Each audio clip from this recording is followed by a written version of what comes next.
to What's in the Box, episodes of horror with Donna and Eric. I'm Donna, And I'm Eric. and today we're going to be talking about the book Frankenstein by Mary Shelley. All I want to say to start this episode with is everything I know about Frankenstein is a lie. Yeah, I know, right? So it'll be really interesting when we watch the movies because we've picked 5 movies out, and I only think one of them is going to reflect the book, and the other ones are all going to be what we believe to have been the origin and the backstory of Frankenstein. Yeah. I was reading it and I'm just like, man. I mean, again, this is my first time ever reading Frankenstein. So all just like with Dracula, all I know about Frankenstein is from cartoons and movies Mhm. and stuff like that. So I never really knew the real story, I guess you'd call it, of Frankenstein. And I'm like, everything I know about Frankenstein's a lie. Like it's a Yeah, lie. I read some abridged stuff when I was a kid, and I do have some old. I wanted to dig them up, but I didn't have time to figure out what I did with them. But I have some older for kids, young readers, kind of Frankenstein stuff. And I do remember it being it's cut so much that, you don't even think about it, the differences. Yeah. But well, yeah, when you're reading this, it's like, man, this is night and day different.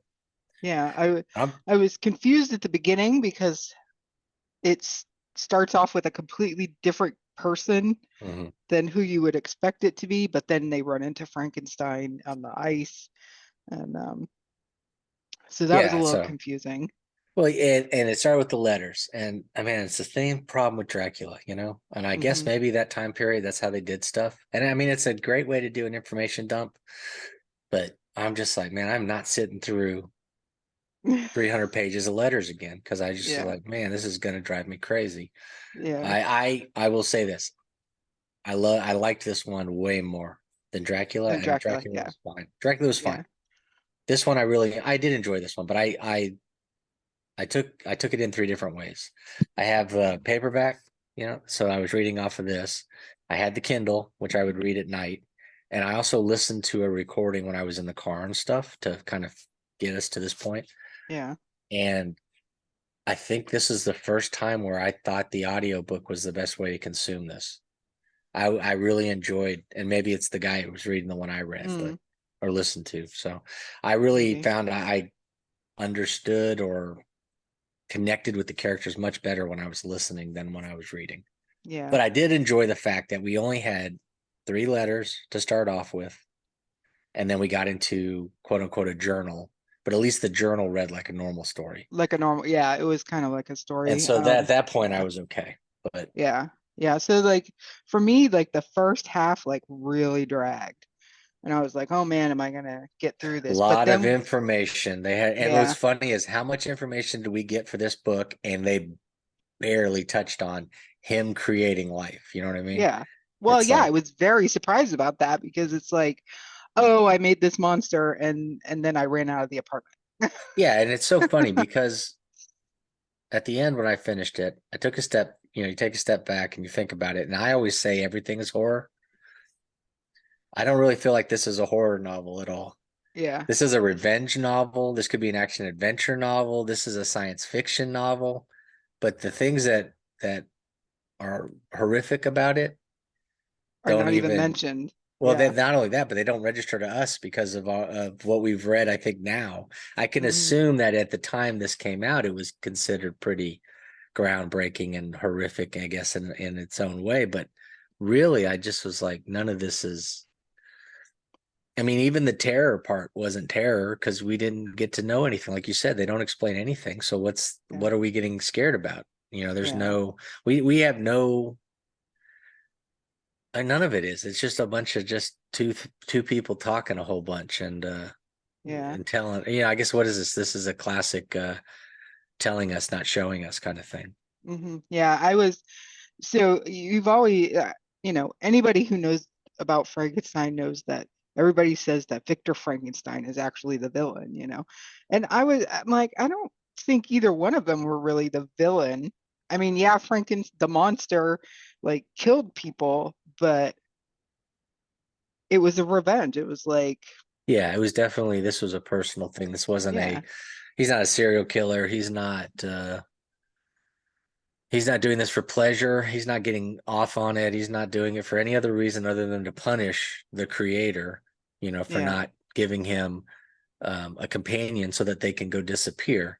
At the same time, you kind of understand why Victor doesn't want to do it. But you know what? I say that you understand, but you don't understand because Hmm. all we know is he created this thing and immediately he's acting as if it's almost as if waves of terror come off of Frankenstein, the monster, Yeah. and affects everyone around him. So everybody thinks of it as a monster instead of just a big person. Yeah. And so then you're like, there's just no reason for us to ever feel like there's anything scary or anything going on. So Yeah. I And don't know. I even just yeah, even when he killed the first victim, William, the little kid, yeah, um, and that was more of an accident, it was more of an accident right? because the Yeah, kid was like afraid of him and, sure. and he was just trying to keep the kid quiet. So it was more of a, like you said, an accident. So I guess what we could say is that well, this really kind of reflects the time period maybe where he looks abnormal because he's so Hmm. large and he's got the stitches and stuff. But so it almost feels like a case of him being like a fish out of water.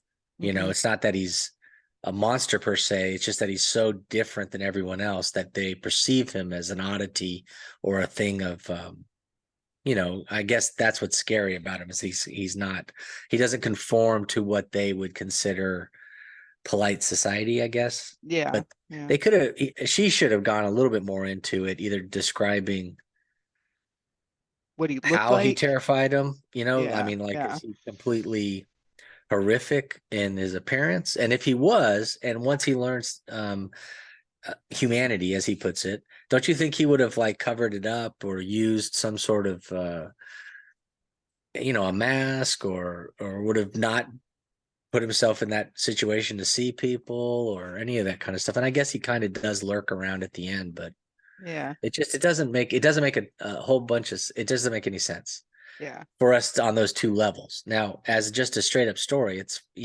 good. I enjoyed it. I thought it made sense. It has a good narrative. I do kind of feel like we're seeing it through the lens though of a 18 to 20-year-old female in this Mm. time period. Yeah. The way that she writes, especially when she's writing first person through the perspective of men, Hmm. it comes across as very feminine. Yes. Yes, it definitely does. And Um, so I did find myself a lot of times thinking, nah, they're not thinking this. This isn't how they're thinking. She's yeah. romanticizing what she thinks these men in her time period or a little bit before her time period would be like, it feels like. Yeah.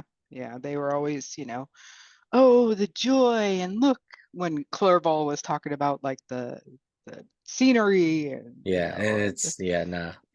I'm like, I I didn't don't get think that they part. would. Yeah, I'm like, I don't think they would be talking about that I mean, like that. the sea captain and his letters talking about he's trying to find a buddy. Yeah. And it just, and I understand what's going on here and I understand the time period. So I'm kind of like, okay, this is just a reflection of the time period. But Yeah. as a writer, she isn't really stepping into the shoes of her male characters as much as you would hope. Yeah. But um and because of that, that's why I don't think Victor comes across as a bad guy. And when we Yeah. watch the movies, we're going to definitely see that that Victor is the villain of this story, Yeah. way more so than the monster. And that's the other thing. The movies, we have a mute, almost a mentally challenged creature. And in the book, I mean, this guy is learning French Yeah. and It's like a articulate, and yeah. he's as passionate about life as everyone else, and he's dealing with all the same issues that everybody deals with: loneliness, companionship, Yep. connecting with people around you. The way that he feels like he can't connect with anyone because he's not human.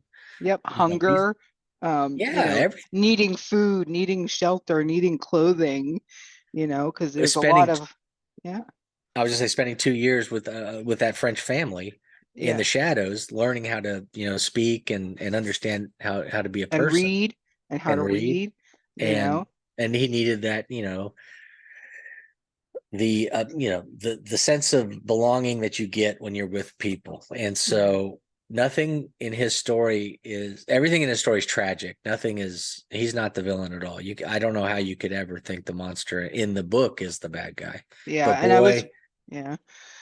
I was gonna say when he was watching that family, I was waiting for him to like start like killing animals and like dropping them on their doorstep, but he didn't. The only thing he did for them was cut wood, yeah. and I was And he like, okay, and he even spoke about that, how he was eating berries and it almost seemed like he almost feels like a naturalist. yeah, And that would have been big at that time too, I think. So it's funny, and that's what he promised Victor: give me a companion, and we will go live in the woods with the beasts, and we'll eat mhm, berries, and we won't mess with anybody. And I understand Victor's reluctance, but at the same time, we weren't given enough information to understand why he was so horrified by the monster, yeah, the creature, that we then don't understand why he immediately thinks that the next one's going to be. Now, I guess especially at that time period, the fact that it's an undead creature, mm, that alone should probably be enough reason for us to understand. But in this day and age, when you read it, you're like, yeah, okay, you know, it's yeah. not I like would he's a have, sparkly vampire. I mean, come on. yeah, I would have definitely liked a little bit more explanation of the science, but Mary Shelley, 18 years old, 1818, you know, she's not going to have that knowledge of the science because he says he makes him 8 feet tall. Like how? Like did he find like extra legs and like sew them Was it? Yeah, together? yeah, for sure. Because she almost sounds like he just has a body and Yeah, he's added a few parts to it. But yeah, I mean, an 8 foot tall person still is going to require a bigger frame completely. So he yeah, really needed a giant, which yeah, in its own would have stood out in that time period. yeah. And then But when he was making the woman, he's on an island. The closest land is 5 miles away in the ocean. Where did he get the body from?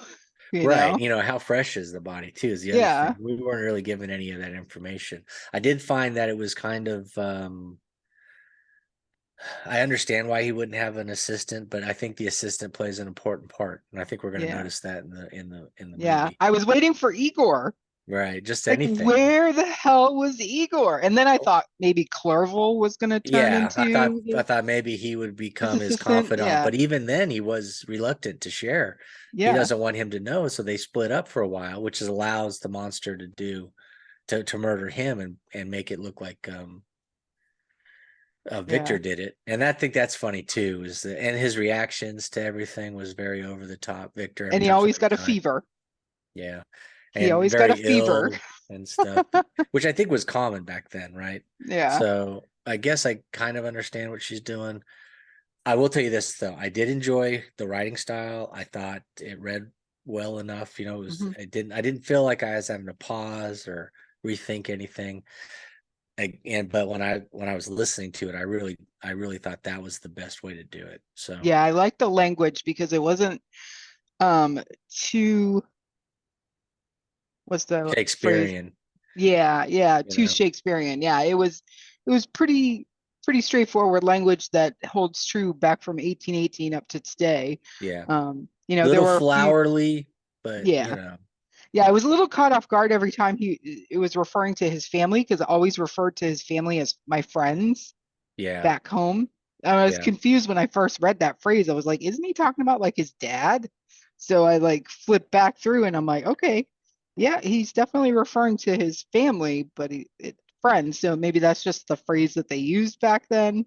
Yeah, kind of Um, probably like the cousin when he was referring to the girl yeah, that wasn't quite family, but they treated as family, and then he marries her. And I mean, yeah, that's got to be. I mean, that right there could be a book in itself. It's the psychological, ins and outs of that whole growing yeah, up and all that stuff. So yeah. there were a lot of interesting things. Now, what I'd be interested in was seeing the first, because originally they say that this was conceived with her and a couple other writers, like her fiance and Lord Byron, I think, and somebody else. They were like in a stormy night. They challenged each other to write the scariest ghost story, and this is what she came up with. Uh, And so I would have loved to see what the beginning, whatever that was, because this right. didn't come out till years after that event. So Yeah. it makes me wonder, did they tell, like, was it an oral thing and then she sat down and worked on it? That's interesting. That would be interesting to kind of deep dive into how Frankenstein came to be. Um, I know her father was an author, so that's probably where she wasn't formally educated, but she was in a house of education, in that way. Yeah. So yeah, it definitely comes across, um, she knows a lot and she puts it in there, and that's kind of interesting. There's a lot of different, uh, you know, um, just a lot of little nuggets of information that would have been topical at the time Yeah. that, a person that didn't have access to a library that could look all that stuff up. It's interesting that she was able to get everything in there and stuff. And she Yeah. did a And that's really good probably job. why we didn't get a lot of the science part because, I don't think it was there. I mean, yeah, half the time she's talking about Victor needed to go talk to like natural philosophers. right, philosophers Yeah. and stuff. And maybe that means science, maybe that means doctors and stuff, but to me when I hear that I'm thinking, something completely different that has nothing to Hmm. do with the ins and outs of how the body works or any of that stuff.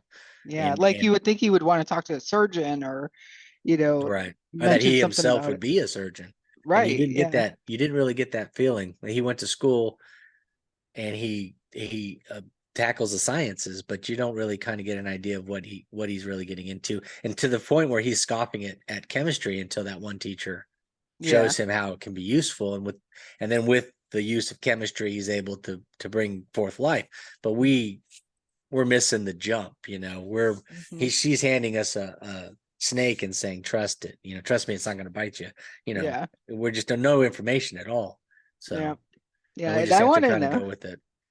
I want to know this. He creates life. He gets terrified of this thing that he's just created and he runs out of the apartment and he comes back and it's gone. And he's like, eh. And I two know. He's years, like, yeah. It's like, oh, thank God that's gone. So yeah, right. Woo! I don't have to see that again. yeah, Like, it doesn't okay. make sense. That doesn't add up really. Yeah. Yeah. So then, like, what is it? 2 years go by before Yeah. they encounter each other again?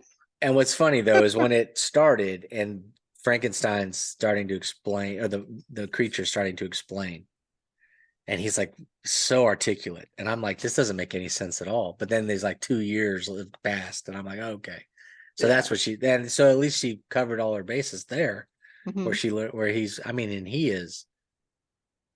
You totally. I think the whole time I was kind of on the side of the creature because he has been dealt a bad hand, but I didn't ever feel like Victor should be villainized for his Yeah. reactions to stuff.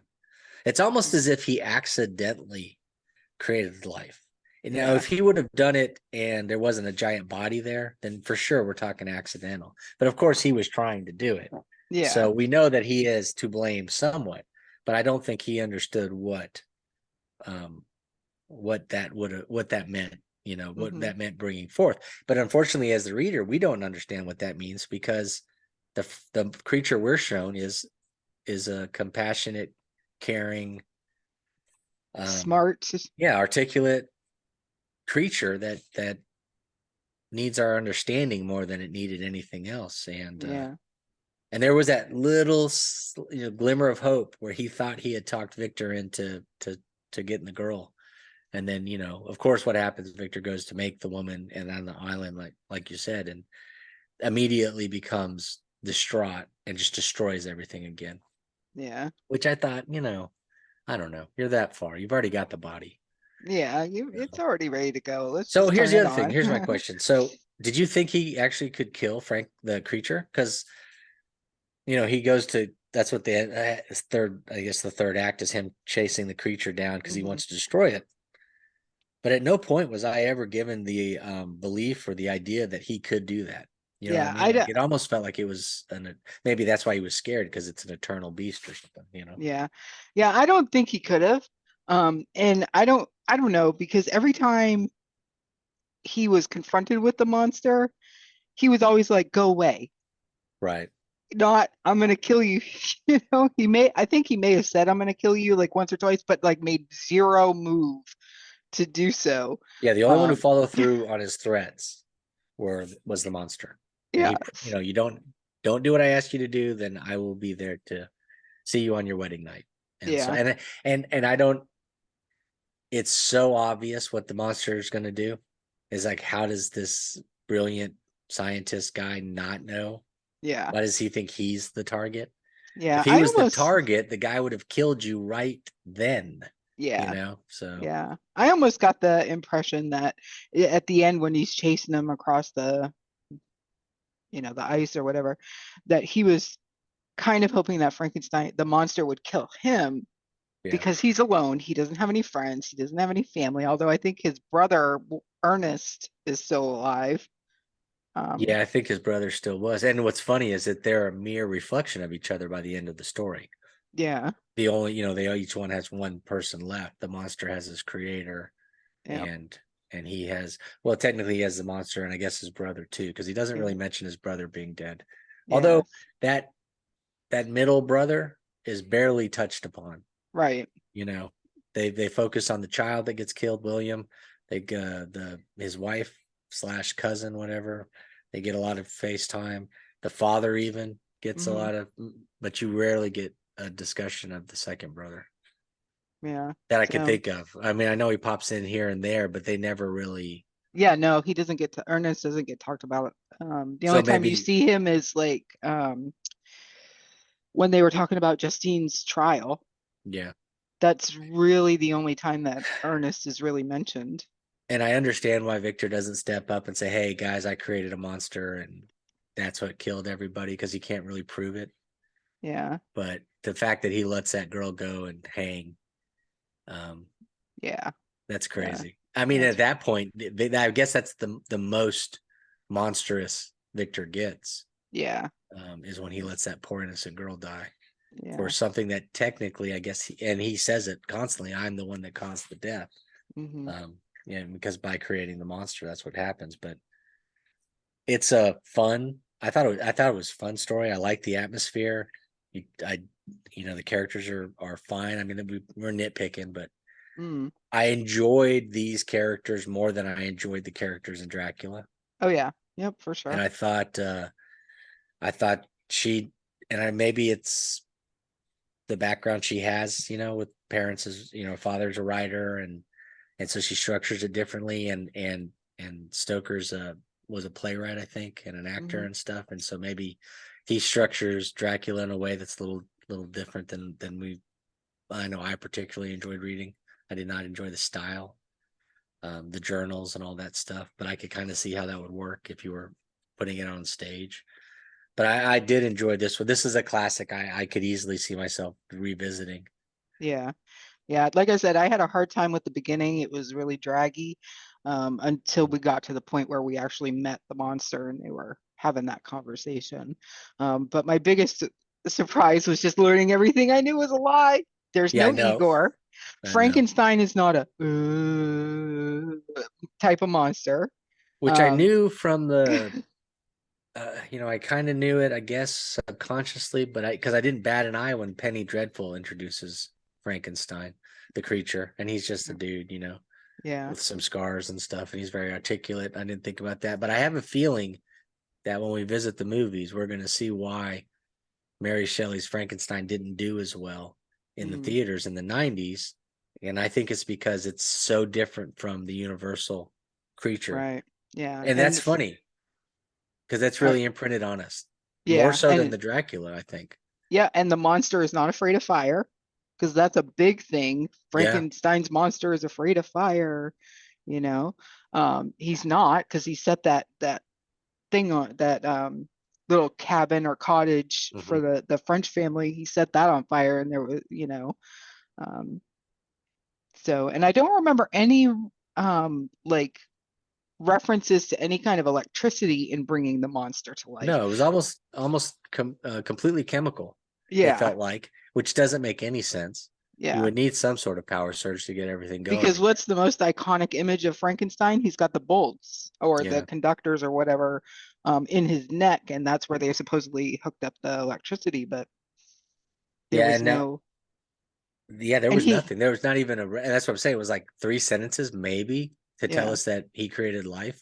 yeah, and That's he couldn't such have a, had, even if it was supposed to be implied that there was this huge electrical surge that was needed to bring him to life. he created the monster in a, like his closet in his apartment. Yeah, I know. It's like So doesn't make sense. there's no There were way. no eight Yeah, foot monster closets, back then. yeah, yeah. But So I was just like, yeah. So there was definitely some things that we were like, okay, this takes away from what what we've actually, I think what everybody has come to love and appreciate when it about comes to yeah. Frankenstein's monster. Yeah, but I liked it. It was a great book.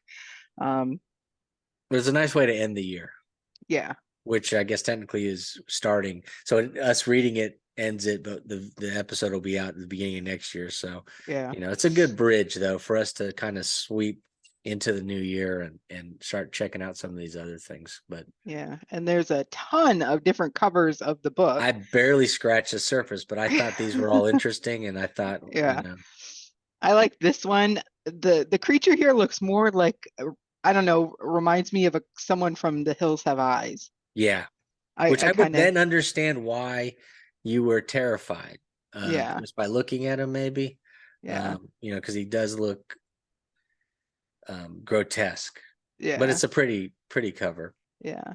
And then this one, I like this one. I'm not sure what really is supposed to be going on there because Yeah, that looks like a woman. I don't know if that's supposed to be the monster, and then this is Frankenstein here. Uh, I think you're right. I think that's supposed to be the monster. It just has that iconic old school yeah, look to it. Um, but yeah, it probably, who knows? It could have come out like a year ago.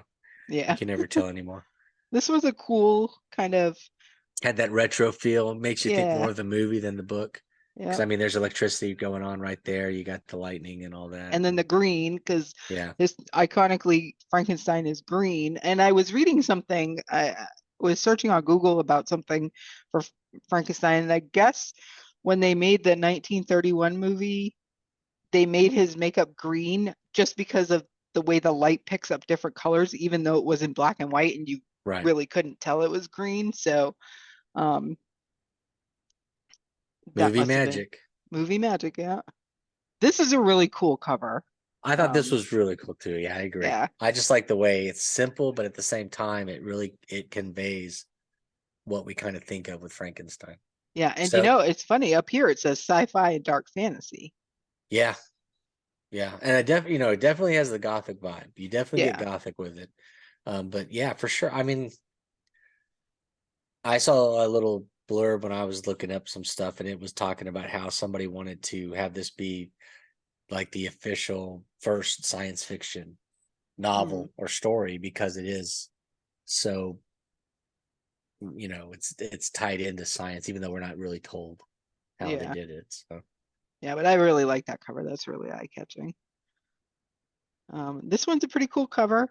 yeah, but it definitely does the same thing, like you were saying, with electricity. It makes Yeah. you think of the movie more. Yeah.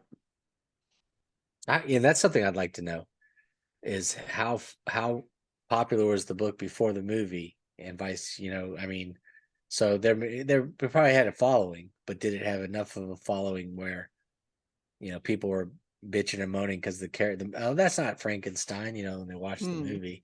If yeah. it's like it is today with everything, Yeah. And this one's kind of cool. yeah, Frankenstein was supposed to have a castle because you always hear Frankenstein's castle.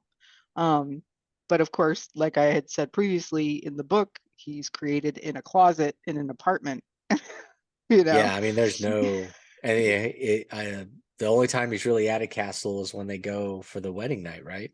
They're there at kind Yeah. of like an estate that's kind of castle-esque, but Yeah.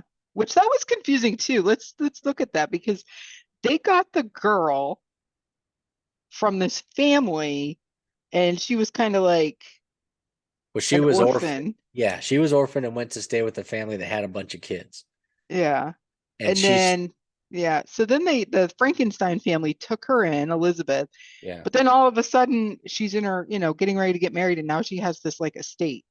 I remember them saying something to the effect of that her father had left her some land that had been like tied up in something, and then they Mm, finally had passed it on to her. This one little estate that yeah. wasn't available at the time, I guess, when she was. And it was that was kind of creepy too. Remember, Victor's mother sees these group of children, and then she's like, "Oh, this one seems special, so we're gonna take this one." Yeah, You know, let's we'll take help this you out kid. by taking the good kid, and y'all Yeah, can F off. yeah, So that was a little weird. And then they go get the church to help them yeah, yeah, take her and stuff. But you know, I guess that probably happened more often. And you have to you'd have to think, especially with an orphan, an extra mouth to feed in a family that doesn't have the wherewithal to be able to provide. You would want that kid gone as quickly yeah, as possible. So yeah. I This thought is this was really cool. cool. Yeah, because I Yeah. love Bernie Wrightson. So I just Mm, thought that was cool. I And love yeah, that again, illustration. that is terrifying. If you saw that, then yeah, I guess I kind of would get it. So Mm, yeah. But this is more, I think, more towards the actual book because you get all this beakers and, mhm. all this chemistry equipment here. So, and it doesn't look like a castle. It looks like if you look at the beams here, it looks like Yeah, it could be, in a house like or yeah, whatever. like a tavern or something, like a house, Mm, like a room above in the yeah. maybe an attic. That's a copy I have, which I think it's a cool copy too. But it almost Yeah. looks like Quasimodo's climbing up the wall, Hmm. not Yeah, I was gonna say it looks too human. yeah. Um, too, I don't know. It's alive. It's alive. And I was waiting for that. Like, Which I think that's 100% movie, right? So yeah, it's because we didn't get alive. anything. Because Yeah, he immediately it's like, oh, I created life, and he runs, like you said, runs away. It's like yeah. I don't know, doesn't make sense. This was pretty cool. I Yeah, I like thought this one. this was like one of those abstract, Mm, covers that it doesn't tell you anything, but kind of tells you everything. yeah. So yeah, I kind of liked it just in an artsy fartsy way. This one's This kind of feels like cool. I feel like I saw this when I was in school. Like this was a Probably, cool yeah. cover and stuff. But yeah, it kind of has that vibe to it. Um, this one's okay. Yeah, this was I think I picked this one just because it's kind of so nothing to do with the book Yeah, that I would thought this is. I mean, why would you even pick this yeah, as a cover? It just yeah. doesn't feel like it goes with anything. I expect this is like the Quiet Man or something, like they had Mm. a book of that. So This one's pretty awesome. yeah, this kind of it makes me think of today, like Hmm. like an illustrated version or a comic or just the things we see today on some of the not the boring stuff that we're always complaining about, but I just kind of thought it had that kind of vibe to it. Mm. I really like that one. That might be my second favorite one. This one just is like kind of batshit crazy looking. Yeah, He's he just looks like a burn victim, yeah, he's just and I guess you and could he's see too that well too. dressed, But you see, know? I kind of got that vibe at the end that he was kind of more like he's parroting the people. He's got better clothes and stuff. But Yeah, but I could how? see why. Because he's 8 feet tall. That's true. Like, Where do how you is he? shop? How is he Is getting clothes? Like, I'm sure he's not like running through somebody's yard and just grabbing I something wonder if off there the was a line line. about him talking about learning how to sew or something Yeah, that we because missed. I envisioned him in like furs, like, Yeah, that would you make know. sense. But except for he doesn't seem to kill any animals really, other than Yeah, he did kill the hare to make sure that Victor had food to continue to chase him across the ice. yeah, But yeah. This one's kind I of, I thought this was cool. I don't know. yeah, I don't know why, but I really yeah. I liked it. think it's cool too. It's very like stark and just like, I like the color yeah. choices, but it kind of reminds me of like what's that guy that writes the poetry for kids? Where the sidewalk ends, those covers. Oh, It yeah, kind of yeah, has yeah, that kind of vibe to it, and I kind of like those too. But yeah. um, But then there again, there's the in the a reference to a castle type structure yeah, where he's supposed to have been. Um, I think the font's crazy and cool, and I yeah. just like the idea. The arm kind of conveys. I don't know. It just something about this I really like. I could picture this as like a wrap, on Hmm. on a smaller hardcover edition and stuff. I think that's Yeah. kind of cool. Yeah, I think there's still a couple more. This one seems like one that you would buy at a museum or Yep. like at Barnes and Noble Classic. Barnes and That's Noble why. classics. Yeah. Yeah, those always have Yeah. those crazy covers on it. Yeah. And he's like naked and he's outside, so that's kind of like, That kind of makes sense though. yeah, Gets into your argument. Where's he getting clothes at? That's a great point. yeah.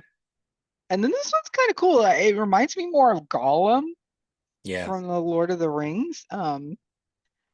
But I don't know. I kind of like it. yeah. It's got that weird abstract art style that's popular. Yeah, and it's definitely reflective of, you know, the monster is shunned because of the way he looks. So, Mhm. that's he's looking at his reflection in the water and thinking, "Oh gosh, I am a monster," Yeah. Yeah, I think Um, this is a fun one that if you saw you, it would draw you to it just to see what it was. I mean, of course, everybody knows Frankenstein, but yeah. if this was a book about something we didn't know, this would definitely catch my eye and pull me towards it. So, Yeah. Yeah, but this here definitely reminds me of Gollum. oh, for Like sure, the face here. So you can I was see them like, talking to each other. yeah, my precious. So, yeah, 100%. Yeah.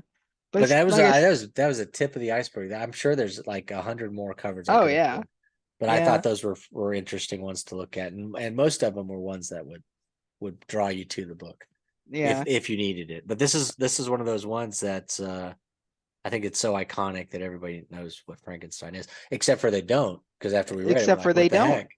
Yeah. At least Yeah. Dracula was a little closer to To the the myth though, or what we've known from movies yeah and books and comics. And even like, Herman Munster is modeled after Frankenstein's monster.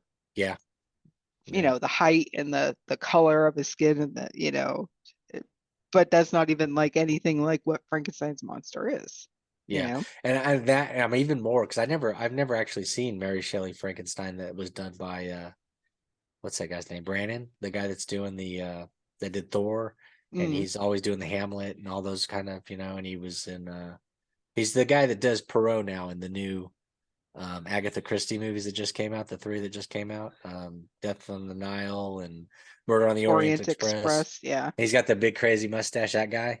He Mm, directed this movie we're gonna watch and plays Victor and Robert De Niro's Frankenstein, yeah. the monster. And but I've never seen it, and so now I'm like, now I'm really interested to see how close this one is to the book because we Hmm. know the other ones are going to be all based off of the classic.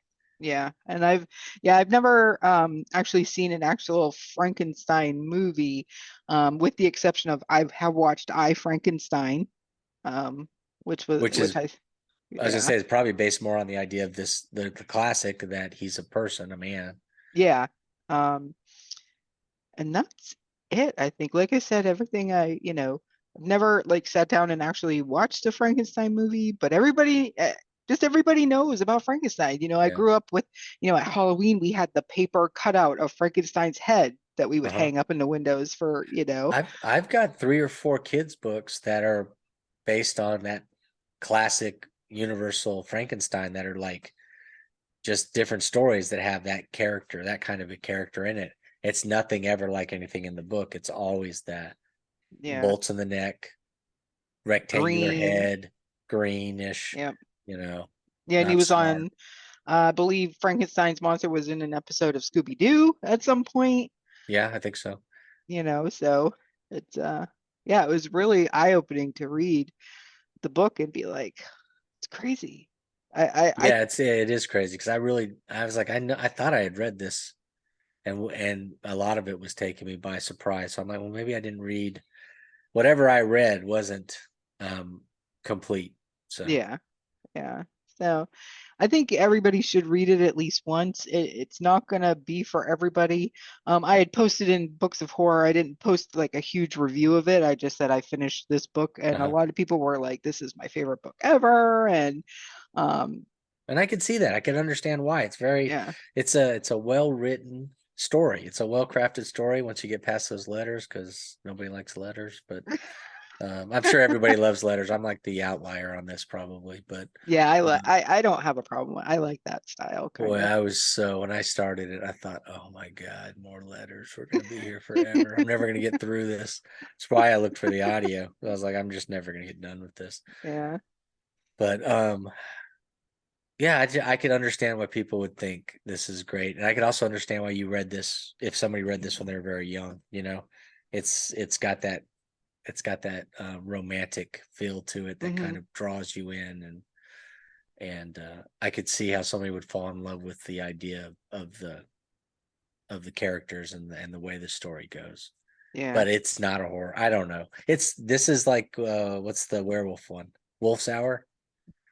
You know, he's like, that's not a horror book. This was an action adventure story with a guy that happened to be a werewolf. Yep, I feel like exactly. this is a science fiction romance and just Hmm. happened to have a monster in it, but we're not even sure why he was the monster. So I wish there would have been a little bit more to it, but I did enjoy reading it, and that's really all we can hope for is just enjoy the story. And Yep. everything doesn't need to be so graphic and in your face and terrifying to be true horror. And so there are aspects of this that I can say, yes, I can understand why this would be considered a horror classic. But the reason we think it's a horror classic is because of the 1931 movie by Hmm. Universal. Yeah. And Yeah. I'm And excited to rewatch that. I haven't watched that in a couple years. It'll be so much fun to sit down. And I know we're going to do the Hammer one, which is I love Hammer, hmm. and I think it's going to stand up way better than Dracula did. Yeah. I don't Yeah. think there's going to be any running vampires in this one. So Yeah. And another thing is, I think we touched on it a little bit talking about the monster, but he's not this bloodthirsty beast that's going around like decimating villages and I and got to tell stuff. you, he's not that in the movies either. I think we're going to find that out too. I mean, Yeah. in the Although Frankenstein 80 looks, Okay, now that one does look like it's full of terror and that the monster's going to go crazy and stuff. So that'll be yeah. fun too. That's going to be the one I think that kind of that we were shooting for with the one that we did Dracula. What was that one called? The one that Argento did? Argento's Dracula. Yeah. Yeah, in 3D, I guess. We were kind of hoping that that would take it and kind of turn it a little bit on its head, but still be decent. I have a feeling that the Frankenstein 80 might do that. Might Yeah. actually deliver a Yeah. fun movie with it's a little different than what we were expecting. But Yeah. Yeah. um, So give it a read and, check it out for yourself if you haven't read it. Just go into it with no preconceived notions, even though you may have some of what Frankenstein's monster is all about. And how he is. I'm going to say as a person because he is a person. Um, yeah, that's the other thing I didn't get. I mean, yeah, he's reincarnated, but um, I mean, he is, and they just the way they acted was like he was a completely new species, and I guess in a way he is, but I mean, it is a person brought back to life. yeah. I really wish they would have got more into that information, because it just doesn't. You just want to know because obviously he's got something going on there for him to be Yeah. able to learn everything and do all that other stuff. Yeah, and maybe But that's why, they put the electricity in, all the movies and all the stuff that we know, the legend of Frankenstein's monster that we know, because they had to find some way to explain how this thing yeah, came back to life. Um, yeah, check it out. Give Frankenstein a read, and then tune in for our next episode where we discuss some movies and compare them to each other and the book. yep,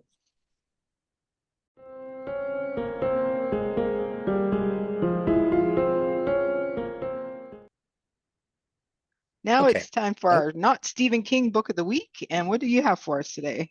well, the first one I've got it's a set. It's called The Dungeon. Volume one is called The Black Tower, so I'm sure people will like that. This one, it's Philip Jose Farmer is I guess, the creator of the idea, and then he had different writers for each book, and it takes place in like Victorian England, Mm, and the main character, somehow finds himself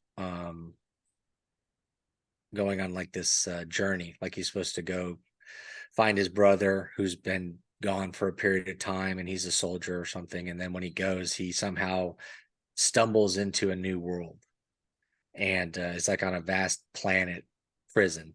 And it's filled with all these different sci-fi characters and ideas and stuff. And the reason I picked it was that eventually he will run into the creature from Frankenstein.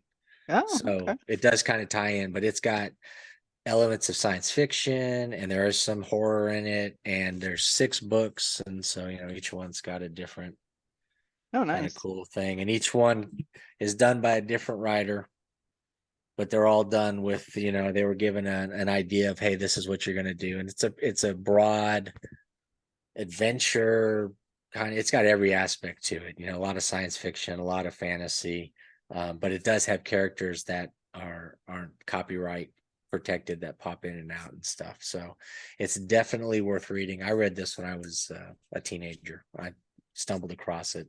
It's very interesting and it has all those elements that I really like and focuses on a lot of time periods that I really enjoy. as I keep going Nice. back to that Victorian era for stuff. So Yeah, I um, thought you were going to say it was a Brian Lumley because the first cover you showed kind of gave me necroscope vibes. it kind of does have that feeling to it, with those things on the cover right there on the Yeah. side or whatever. Yeah, it's I want to say it says it's got illustrations in it, but I don't. Oh yeah, it does on the back. So you got like the guy's journal and stuff, and Oh, so cool. it's filled with all these interesting creatures and Oh, and wow. and at first you're not sure what's happening. It's like a straight up story, but then you start coming across monsters and different Wow. humanoid shapes and people and that aren't really people, and at some point he does come across Frankenstein's creature. So Cool. it's a fun idea, and I like that all six of the writers are very good writers, and I guess I mean the guys of Philip Jose Farmer's a famous science fiction guy, so I don't know what I never really deep dived into how this series came into being, but it was one that I enjoyed when I was younger, and it had a lot of interesting aspects, and I think I've read it once in my 20s too. So it's probably about time I need to jump back into it. So Yeah. So that's six more books from my TBR. I know, right? So and then it's one of those funny things where it's just I'm glad I held on to it. So I have Yeah. the original ones that were out on the one of those fun things where the cover pulls you to it and then you discover something amazing inside once you finally, grab it and read it and stuff. So and I think Yeah. that's a lost art. I mean, we really don't Hmm. other than the indie. I love indie horror, because the covers are always so unique and fun and we've got a lot of good cover artists and stuff, but every time I look at mainstream stuff, I'm always trying to figure out what they're thinking. Yeah. I think it's because mainstream cover art is, for the big publishing houses, they're trying not to offend people. I think that's what it is now, but boy, a And I little think a lot of the authors don't have a lot of input into yeah. what goes into their covers from mainstream publishers. So I think that has a lot to do with it. I just wish they'd go back to the good old days, give us some Mm, stuff. I mean, even just normal, like Crichton, that those kind of Michael Crichton stuff. Those yep. those original covers are really really cool and fun. And I couldn't imagine what they would look. Well, I'm sure they have some reprints now that are just so boring with the splash of blue and you get bulky letters and there's nothing else going on there and that's it. I just Yeah. Well, we saw the Howling covers, oh yeah. oh gosh. Yeah, I just don't get what people are thinking because as much as we're told not to judge books by the cover, everybody does, and so I don't Hmm. understand why they don't lean into it a little bit more. And it's becoming a lost art, that and movie posters, because they're starting to get kind of dull. Yeah. Mm. All right. Well, check out that series. We'll have information about it down in the description of the video, and we'll see you on the next episode. Take it easy.